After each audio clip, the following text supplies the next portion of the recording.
Welcome to our 2018 Asian Heritage Day celebration. We're so happy all of you could make it. Please allow me to introduce myself. My name is Chai-Min Chen, and people call me Chai for short, and that's perfectly fine. So if you ever should forget my name, just think of the lovely Asian tea, chai tea. I'm from the Department of Community Relations Board for the City of Cleveland.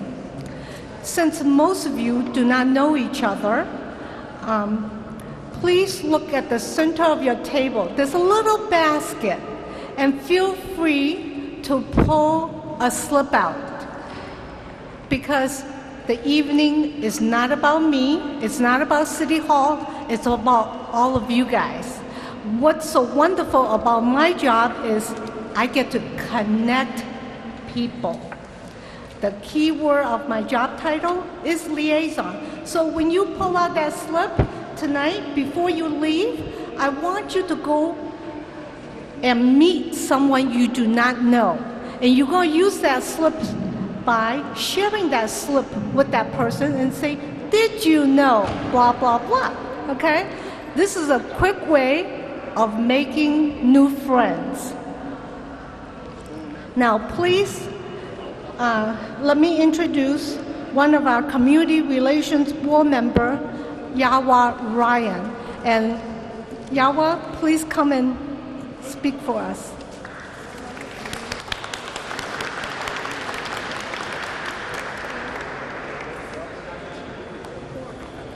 Thank you, Chai. Good evening, ladies and gentlemen. I am very pleased to welcome you and celebrate this Asian Heritage Month of May in 2018. My name is Yawa Ryan. I am the member of the Mayor Jackson Community Relations Board. I have served over 20 years. I don't look that old, but I served with the mayor over 20 years under 3 different mayors. Our board strives to promote multicultural harmony among the many ethnic, racial groups that make up our great city. In particular, I work with many different Asian groups. Well, before I continue, I would like to recognize some of my board members. Stephanie, could you please stand up and show this to one of our board members? And we have a new person, Willie. Where are you? Our new board member. Waverly, where are you? He's just a new board member. And of course, we have to, during every year in May, we celebrate Asian Heritage Month. It is time when we honor our culture, tradition, and history of Asian, American Pacific Islander. In 1978, Congress passed the law to remember our heritage during the first week of May. In 1978, the President Jimmy Carter signed this law into. And then 1990, President Bush expanded the celebration from 1 week to a month. Then President Clinton, in 1992, he permanently designated May as Asian Pacific American Heritage Month. So ever since then, we do celebrate the whole entire month of May that are Asian. Why May? May was chosen for this important to Asian American history because the first Japanese person arrived in the United States on May 7, 1843. And the Transcontinental Railroad was complete on May 10 in 1869. With majority of work being Chinese immigrants, who are the Asian American here in America today. We come from 26 Asian countries and 9 Pacific Islander groups. Unfortunately, in early years, we've suffered terrible discrimination. Now, the number of the Asian American, over 21 million people, Our Chinese population is more than 5 million. Asian Indian, about 4 million. There are almost 4 million Filipino. The Vietnamese and Korean, each of them have over 2 million people. There are 1.5 million of Japanese. We have achieved so much. I give you one statistic. 50% of Asian American adults today have a college degree compared to only 28% for all Americans. Here are another statistic. Asian entrepreneurs own 1.5 million businesses. They employ over 3 million workers. This helps our country. This year, National May, the theme is, we are all part of one another. We make up one United Nations of America, include newcomer and long-time resident. Some time ago, the President Obama declared so well when he said this about Asian American. We all are treasured citizens who enrich our nation in countless ways and help fulfill the promise of the American dream. We have many achievers. For one example, I want to give you. One artist, her name Maya Lin. She's only 21 years old. She's an architecture student of Yale University. She won the contest to design the Vietnam Veteran Memorial. Her design beat over 1,400 entries. The memorial long stone wall showed the name of the 58,000 U.S. soldiers give their life for Vietnam, in Vietnam War. And what about Cleveland? In our city, we have celebrated our Asian heritage for many years.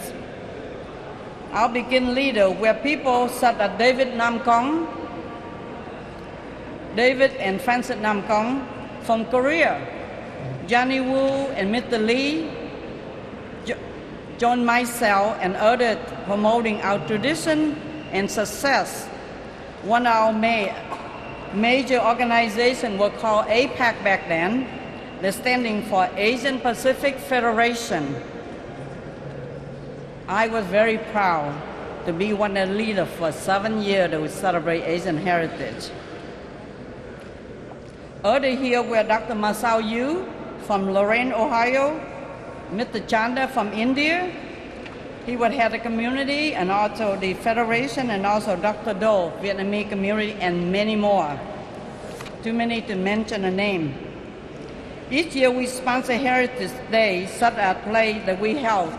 Cleveland State, Tri-C, Cleveland City Hall Rotunda like we have today here, and Saigon Plaza and near West Side. We host Asian Americans who had accomplished so much. This includes the speaker we normally have here, the very famous people in our Asian American.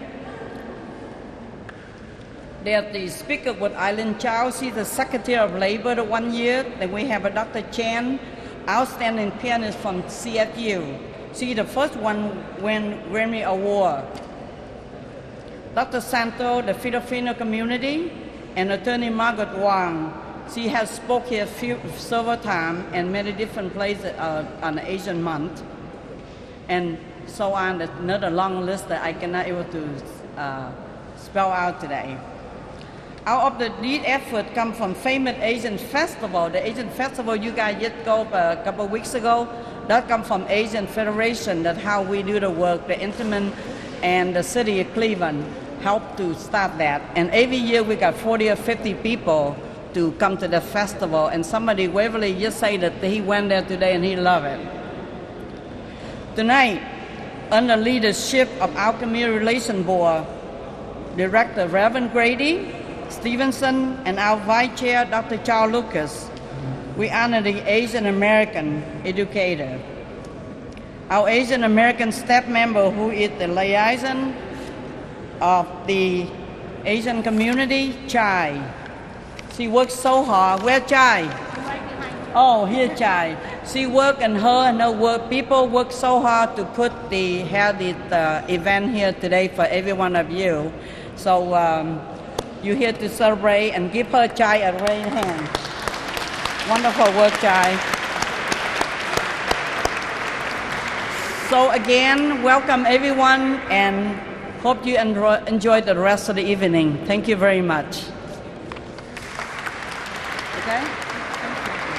Thank you, Yawa. Now, since Yawa mentioned a little bit of history, I must share with you something that you can be proud of.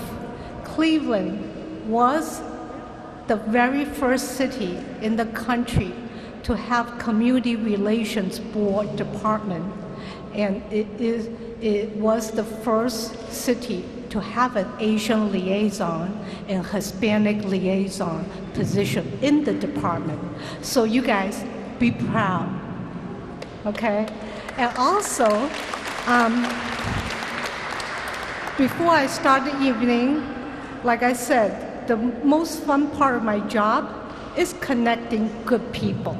And when good people get together, a lot of good work gets done.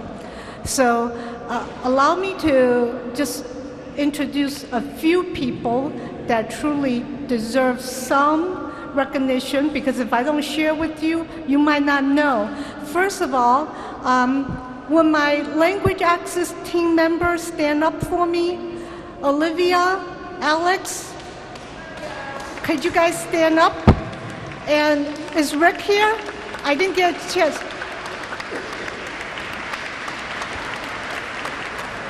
They are my team member. We are part of what you call language program, access program. This is a brand new service. We're not quite done training everybody at the city, but we're pretty close. Meaning, anybody who do not speak English, if they need any help, they could come to any city department, because our staff now have phone interpreter ready to help them. So please share this information with your family and friends and members in the community, because they no longer need to drag their friend or bring their cousin to come and get help. Okay, so that's something I want to make sure I share with you.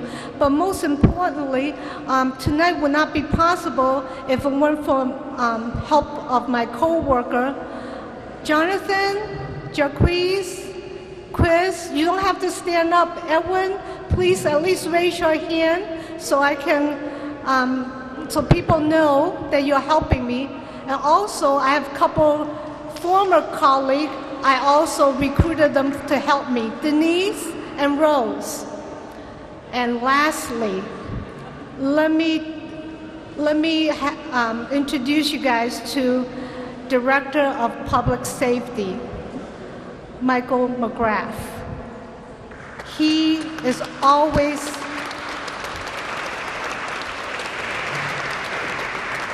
he and his staff literally has my back. In fact, to the point, recently, some of my Asian community members saying, "Gee, Chai, do you always hang around with cops?" No, I don't, but they keep me safe. And my job, big part of it, is to come out and educate all of you so we can work together on how to keep the community safe. Okay, so that's the most important thing. And also, Chief Angelo, he's my chief in fire department. Thank you, thank you, thank you so much. And my commissioner of EMS could not make it tonight, but he did send his rep. So could I have the two members raise your hands so people could? Thank you. They're right here, Carol, and I forgot his name. And my commander, Commander McCartney, and Commander Morris. They brought their community engagement staff with them. What's community engagement staff? Most cities do not have it, but Cleveland does. They do not answer emergency calls. they actually come out and help you guys, especially when I need them to help. So I want you guys really tonight take an opportunity. It is about you. I know you don't normally get to meet commanders, chief, commissioners, or officers, but tonight make an exception. They are here having dinner with you. So take your little slip and go have an interesting conversation, okay? Now, let me move the program right along. So allow me to introduce Theasia Danley. She's our Department District Rec Manager. She's representing our mayor and our director tonight because neither of them, due to schedule conflict, could make it. Theasia?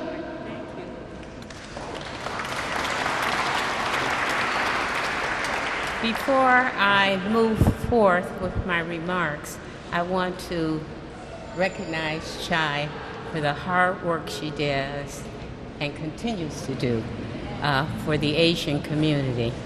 We really appreciate you, Chai. We have a great turnout here, and thank you so much. Good evening. On behalf of Mayor Frank Jackson and Director Grady Stevenson, thank you for being here this evening to celebrate Asian Heritage Month. You can feel the incredible warmth in this room this evening because of this celebration. Today we honor the rich heritage and contributions of Asian Americans and Pacific Islanders. And every day we are reminded of the many ways in which Asian American, Native Hawaiians, Pacific Islanders have contributed and enriched our nation throughout our history. Generations of Asian Americans build this country and help define the country and to make America what it is today. You enrich the lives of people in this country. Our nation has benefited from contributions from Asian Americans for decades. As we celebrate Asian American Heritage Month today, we recognize the achievements. You are part of the lifeblood of this nation and contributions of Asian Americans and Pacific Islanders that enrich our nation. We have small business owners all over America creating jobs and living the dream. They enrich America because of their love for America. America must always remember that we are a place of hope and freedom for people who live in oppressive societies. Asian Americans and Pacific Islanders help to reinforce these relationships, which are stronger today than ever before. We applaud people of diverse backgrounds and circumstances have long been come to our country with faith that they may build a better life in America. Let us renew our commitment by working together to keep this dream alive. Thank you again for being here, and have an enjoyable evening.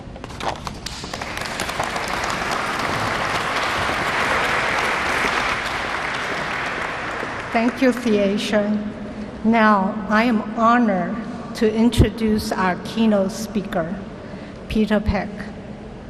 For he's not only a teacher at University School, but he's the debate coach team. For the last 11 years, 9 years, he has sent his student onto the Lincoln-Douglas debate.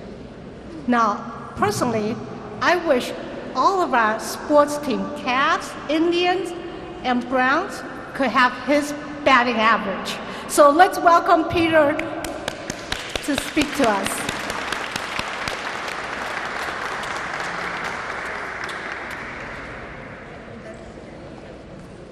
Good evening. Thank you, Chai, for that kind introduction. Sitting in the audience, it was very difficult to hear, and so I'm wondering if it would work better if I spoke without the microphone. So let me try that, and then if that doesn't work, I'll come back to the microphone. It's truly an honor for me to speak to you today, to be your keynote speaker. But I must admit that I've never given a keynote address before, so if I mess up, you'll have to bear with me, and you can blame it on Chai. When she first asked me to give the address this evening, I was very reluctant to say yes, mainly because I had no idea what I would say to you in this keynote address. She said to me, well, you can talk about these famous Asian American educators. And even though I teach American history, I have to admit that I didn't recognize any of the names she mentioned.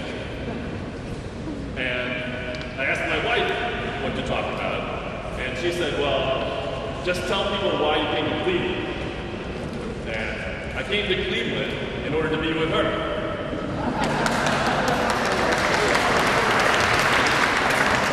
I don't know really how much you would get from hearing our love story. So I thought about what to say to all of you this evening, and what I came up with is this. It is truly a wonderful thing that you are a teacher. It is truly a wonderful thing that you are a teacher. That is the essence of my message for you this evening. And why is it important for me to say that? Sadly, in our society, teachers are not respected or valued very much. I would submit to you that there's no profession in America where there is a greater disparity between the value of the work and how valued the workers are, or undervalued the workers are. So it is easy for us teachers to forget how wonderful our job really is.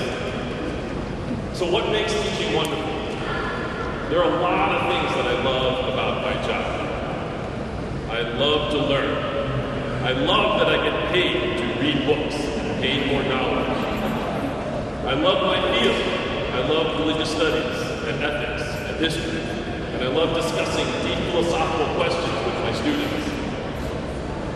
I love making lesson plans and creating curriculum and then trying them out to see how well they work. But what makes teaching wonderful is really none of those things. I know what makes teaching wonderful because I've had some truly terrific teachers in my lifetime.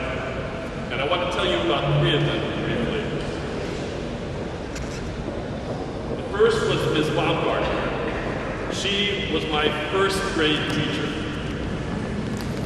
I came to America from Korea when I was 3 years old, back in 1972. You think that'll look better? So I came to America when I was 3 years old, and when I got to kindergarten, I did not speak any English, and it was terrible. When I got to first grade, I spoke a little bit of English, and it was a little bit easier. It was a little bit less terrible.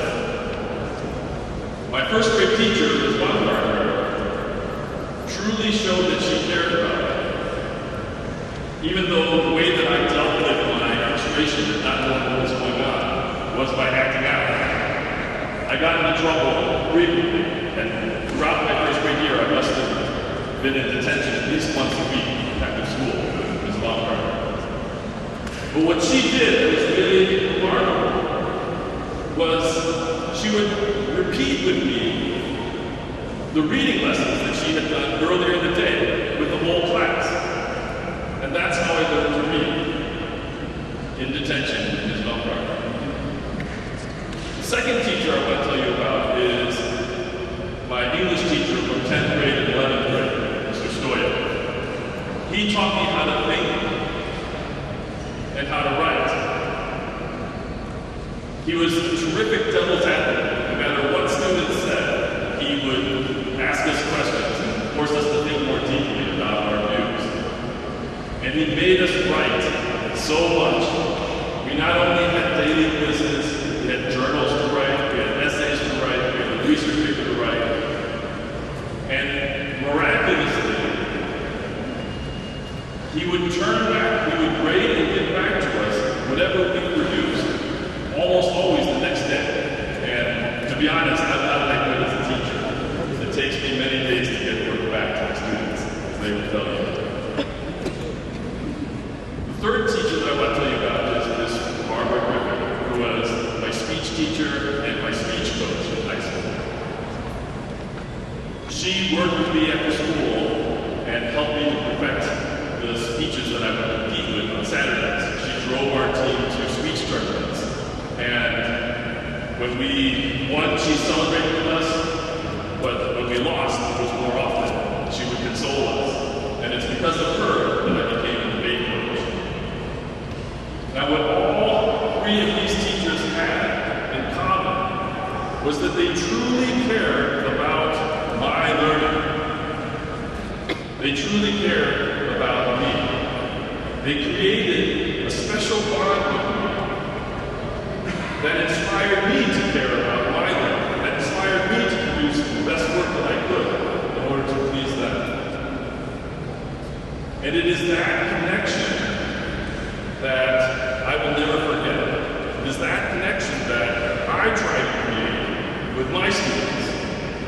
Now, I don't always succeed, but that is what I strive for. Because it's that connection that makes teaching so wonderful.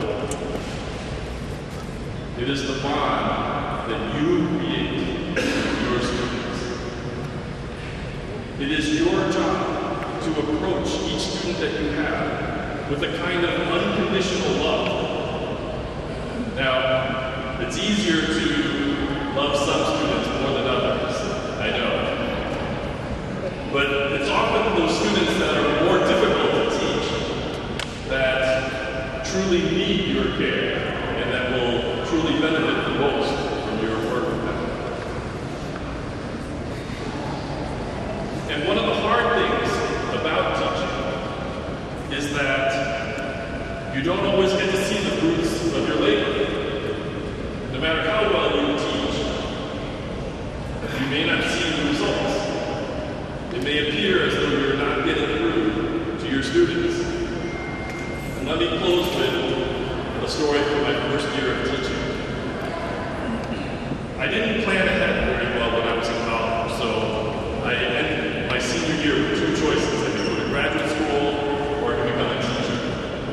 And at that time, Teach for America, which is a program to get teachers into schools, was just started. I applied to Teach for America, and the truth is, they rejected me. And it was probably the correct decision to reject me. But I was very stubborn back then, and I was determined to teach. And I heard that in New York City, because there was a teacher shortage, they would hire anybody who had an undergraduate degree. So I moved to New York City, and I walked around the city. I must have gone to at least 15 schools. And finally, I found one where there was an opening. The principal gave me a job, and I got my emergency certification.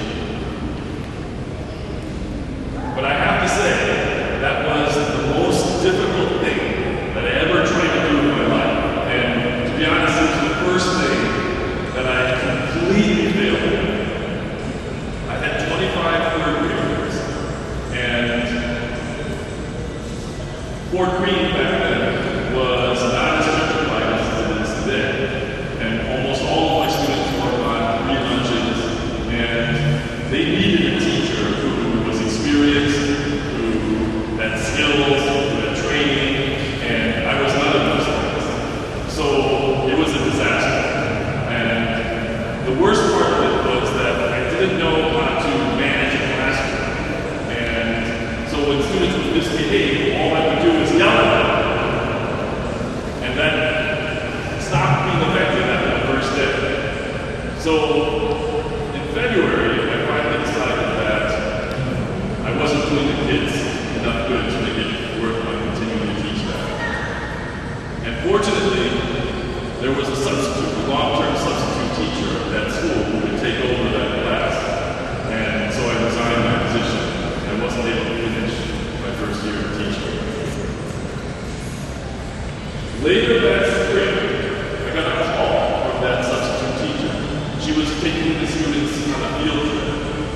Sue, I believe. And she asked if I would come along to chaperone to help. And I said, sure. So when the day came, I went to the school, I walked up the stairs to my classroom. And even before I got to my classroom, those 25 students ran up to me and spoke. They were about around me. And in my 25 years of teaching, I have to say that was probably my happiest day. Because even though I felt as though I had really done them a disservice as a teacher, they forgave me. They were telling me that I had taught them something, the value of connection that they had. And I really appreciate their love. So, boil down my message to you this evening. I hope you will take away 3 things. First, it truly is a wonderful thing to be a teacher. Second, what makes it wonderful is the bond that you create with your students. And third, that bond may be there, even when it doesn't seem like it is. Thank you.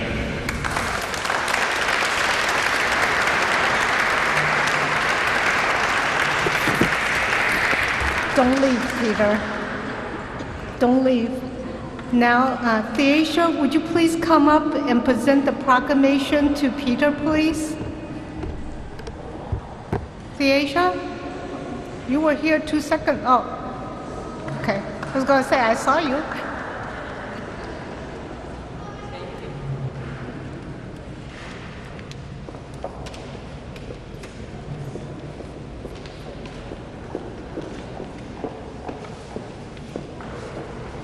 Good evening. I am honored this evening on behalf of Mayor Frank G. Jackson to present this proclamation. I'll just read it in part. On behalf of the citizens of the City of Cleveland, I am honored to offer this proclamation designating May 1st through the 31st of 2018 as Asian American Heritage Month in the City of Cleveland. And this Asian Pacific American community in Cleveland has made numerous social, professional, political, and cultural contributions to the growth and prosperity of our city. On behalf of Mayor Jackson, I'd like to present this proclamation to you. Thank you.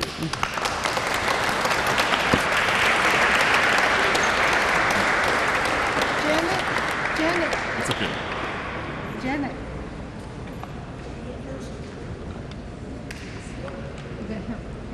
He's at City.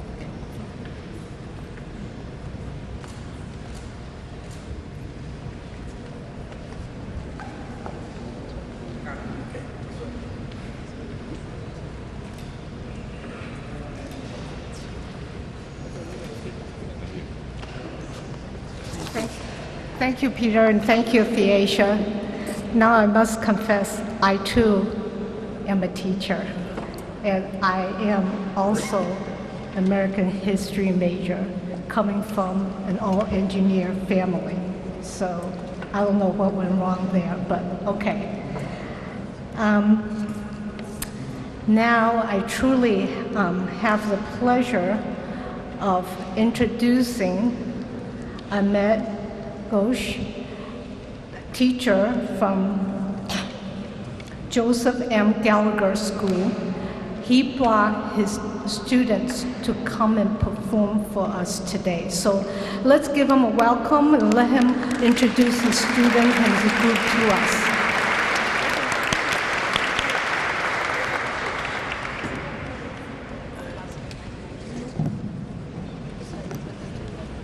So that was a tough act to follow. You know, I was very inspired by what he said.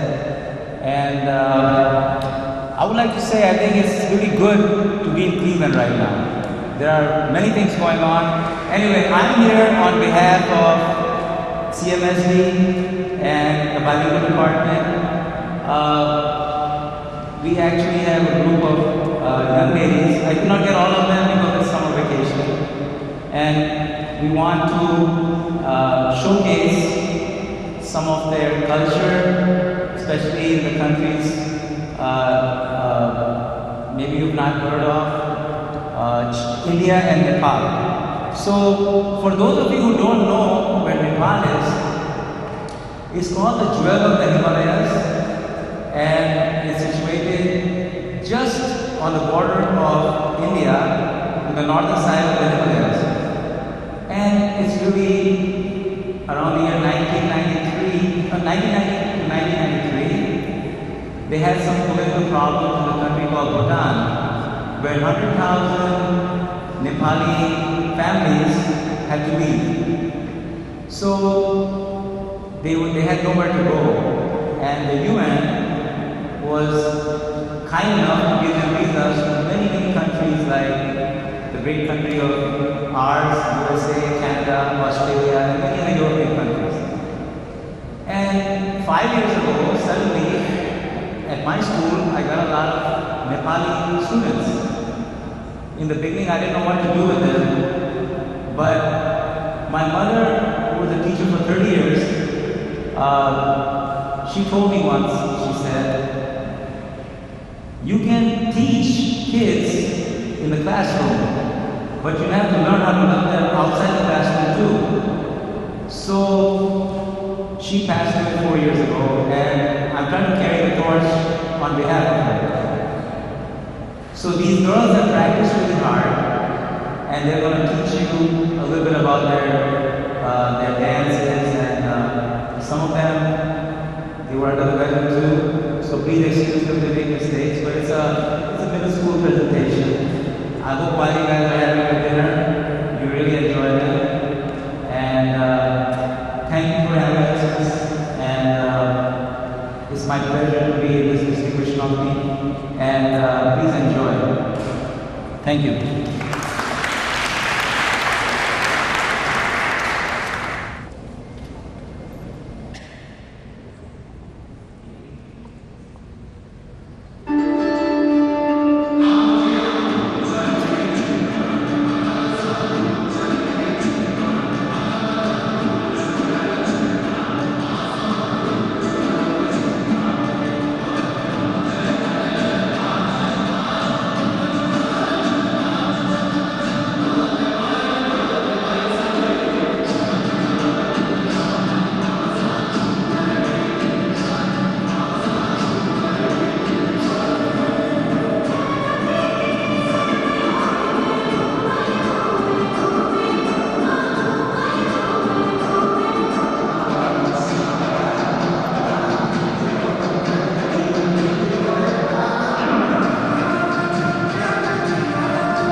These kids are our future. So this is something wonderful. Again, we could be proud. We have a beautiful city that's full of diverse people of every kind.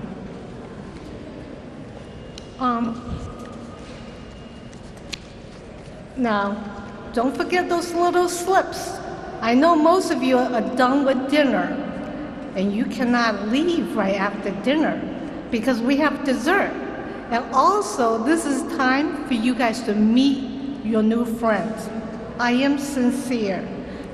Reach into the little basket, grab some, pull one of those slips out, and I want you to spend the evening at least make one new friend, okay? Because I'm the fortunate person.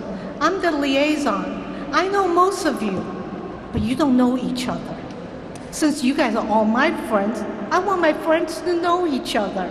Then that makes me happier and also my world larger, okay? It's just that simple. Now, truth be told, tonight's event could not be possible without my friend Margaret Wong. She and I go back a long ways, and I won't tell you how long, but it was before any of us had white hair, but truly it is her continuous support, financial support, that I could put on this event every year. And in case if you want to know, if you like the dinner, it's my friends from Empress Palace. Again, I cannot do this if they don't give me the discount I need, okay? And also, the dessert, no charge because I'm fortunate. And best part, my coffee. I can't do without my coffee. This is just not everyday coffee. This is coffee from Sausalito on the 9th. So enjoy, not just coffee, but tea. So take your time, finish dinner, go get your dessert, get a cup of coffee, get a cup of tea, go make a new friend, and do not let me forget, I'm going to have George come up. He's representing Margaret Wong's office, and I would like him to come and speak a few words to all of you. George?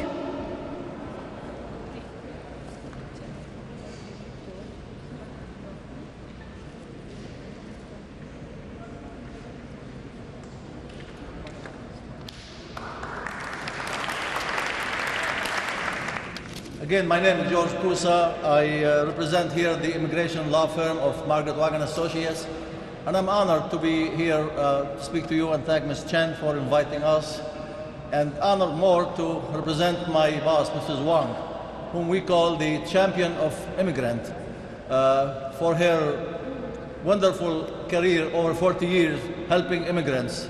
And she herself is an immigrant from China. As you saw, maybe you read her book, The Immigrant Way. And she paved the way for many, including me, actually. When I came from Syria, I am from Syria, 31 years. She gave me the advice to stay in this country. I used to work for the U.S. Embassy in Syria. And then I left my job because of the difficult situation, continued, unfortunately, political situation and the wars in Syria and Lebanon and that region. So she said, you belong here in this country. I'm an immigrant. I was advised by a CSU international advisor to go and meet Mrs. Wong to lead the way for me and give me the best advice. So she said, you stay here and go to law school, by the way. By the way, they put my name as a lawyer. I'm not a lawyer. Thank you for the promotion. She advised me to go to law school even.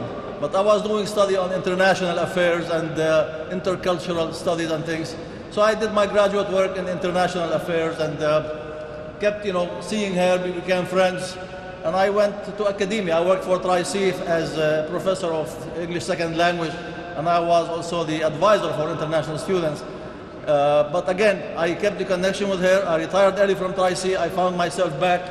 She called me, said, I need you, because she would send me students, F1 visa students, international students, to change their status and to stay in this great country, how to change their status, how to live the American dream that herself and myself lived, and we need to help others now, those who come from overseas. As you know, we have in Cleveland over 118 ethnic groups. So I'm part of that, and having said this, I'd like to mention here or of my board people from the International Community Council, Worldwide Intercultural Network, ICC WIN. Mr. Ken Kovacs, the chairman of our board, thank you for coming. Great to see you here. My board people, Mr. Pierre Bijani from the Lebanese. He's the chairman of the Lebanese American Council and the president of CAMEO, the Cleveland Middle Eastern organization. Also, and his lovely wife, Mary, here. So, and he is a church member with me at St. Mary Catholic Church. Again, all the ethnic. You see, we all talk about ethnicity and ethnic people. As you see, this is a nation of immigrants, as most of you probably know.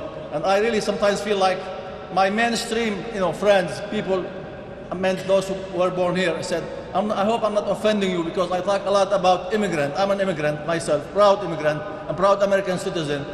But again, so no, you don't offend us because everybody here is from somewhere. So that's why we say here in Cleveland, 118 ethnic groups, it's a mini United Nations. And we love it, and we have all these events. I was here last Wednesday actually, we had our summit, the International Community Council Summit, and I spoke about my immigration story. I hope you like that. And again, I did mention the work that I do with Mrs. Wang, again, our champion of immigrants. So again, having said this, to be brief, by the way, I know I'm the last speaker, and I'm not going to stay too long, then you will get bored, and then I will not finish my job. I'll be blamed, or I could be in trouble, and I did not say what we do at the law firm. Again, since the name Immigration Law Firm, we basically handle tough issues, immigration issues, especially in light of what's happening now. You know DACA, TPS, DACA, the Deferred Action for Childhood Arrival. And unfortunately, we have our president who is against every law that helps immigrants, that is for immigrants. TPS, Temporary Protective Status. As you know, Honduras is having difficulty with the TPS to continue on the list. So we handle these tough issues, and our law firm, again, we call it a voice for immigrants, a voice for the voiceless. And again, I'm glad to be here and talk about that, to represent Mrs. Wang and the law firm, to be the voice for the voiceless, and the voice for all immigrants who are, I see that most of you are immigrants. And again, with my due respect to my friend, even, the board chairman, Mr. Kovacs, he said, well, I'm also Hungarian and Russian, right, Ken? Okay. So we're all diverse ethnic groups. We trace back again. And by the way, to tell you a little bit about my story, when I came to this country 31 years ago, I came because my grandfather came here in 1890. And I used to work for the U.S. Embassy, so they granted my mother U.S. passport because her father lived here 35 years. He went back to Syria. And the U.S. consul at the embassy gave her the passport, and I was his translator. He said, who is this lady? Janet Gazul Kusa. I said, that's my mom. She got the passport. How can this happen? He said, this can only happen in America. In America, yes. And I still have strong faith in the justice system in America. And that's why I came here, actually. That only happens in America. This is the best country in the world. Because no matter who is in the White House with ICE or Homeland Security, this will change. Justice will prevail for immigrants and non-immigrants, of course. So again, I get passionate, I get emotional when I talk about that, because I see the struggle as an immigrant myself that immigrants go through. And you know that they do a lot for this great country. But again, the reward they get, unfortunately, we see the disrespect, the insult, the statement said by our president that is not, of course, most of you, inappropriate, insulting, but this gives us more of a motive to continue our story of success story of immigrants like my boss, Mrs. Wang. And again, we talk about the issues we handle. As you probably most of you know, the tough cases like deportation. You know that our former president, Mr. Obama, called her for his aunt when she was going to be deported to Kenya. He found Mrs. Wang will be the champion of immigrants who will help his aunt. She got like 3 weeks to be deported. She went to the White House, met the president, said, I'll handle the case. She kept her in the U.S. after 4 weeks, and she got the green card in 4 to 6 months. The aunt of the president, President Obama. That's done by our law firm.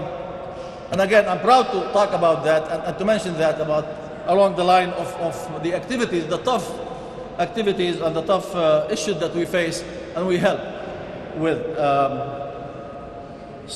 Again, our main center, our main offices are in Cleveland. It's called the Margaret W. Wang Immigration Center. It's like immigration office. We have like 4 floors in the building down the street on Chester Avenue. And so we have locations in 9 states and 55 employees with 16 lawyer attorneys. And we have a lot of bilingual, like me, I am the translator at the law firm, Arabic, because I came from Syria, I speak Arabic. And was my job at the embassy, Arabic translator. In addition to being the Arabic translator also, she told me when she hired me, she said, I want you to write me something about the Arabic culture. Of course, not only the language is the barrier, as you know, when I taught my students at Tri-C, you also have the cultural barrier. If you don't know the rules of the game, you will not succeed. Like the football game. When I came to America, I never saw football before. I'm a soccer player. I don't want to watch it with my uncle. I said, sit with me and I'll teach you the rules of the game. I did, and then I started watching Monday Night Football because I knew the rules of the game. So again, I wrote for Mrs. Wang a proposal about how to handle a business dealing with the Middle Eastern population. As you know, we have 21 Arab countries and a lot of non-Arab countries that are Middle Eastern, like Iran, Israel, and Turkey, for instance. Also, you have to talk about religion that could impact the functioning of the business. So we have to handle all these issues to succeed, how to help this population that I have no idea about. Why is it that they reject my advice or they don't want to continue with me? Male-female interaction too, which is very important in the Middle East, in the Arab Muslim world. So all these, we are tackling all these issues, tough issues, especially culture and barriers to understanding, to human understanding, to be successful and to be of help to our immigrant population, and by the way, non-immigrant population too, because you are so welcoming and accepting of everybody. And thanks again for inviting us here. And I'm blessed and honored to speak to you, my fellow immigrants and non-immigrants. So thank you again. Have a great evening. Thank you.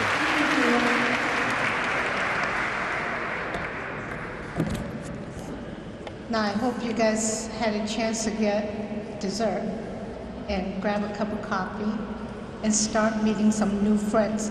Now, before you get up, I do have to share one last thing with you. First of all, how many of you, since I have a room full of teachers, I can't resist, how many Asian countries are there?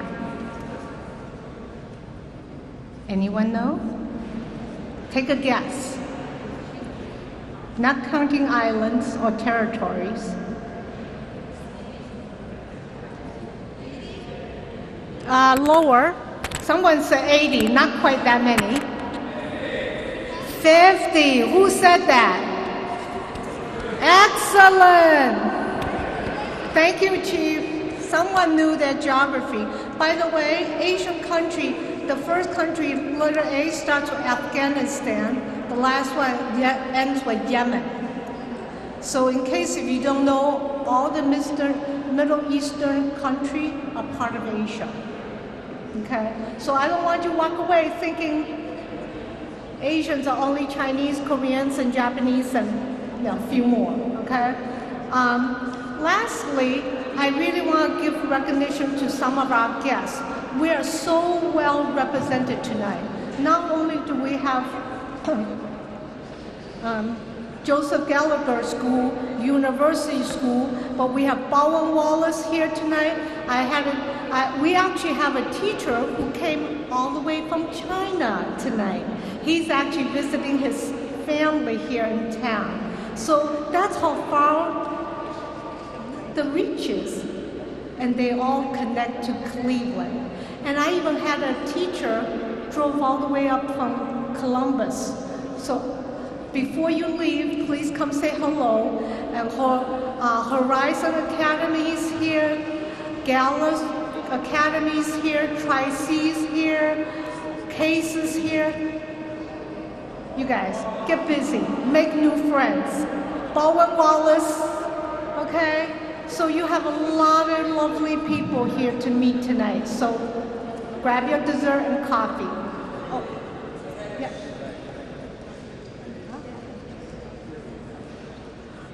They would like to have another program for us. Can we give them a round of applause?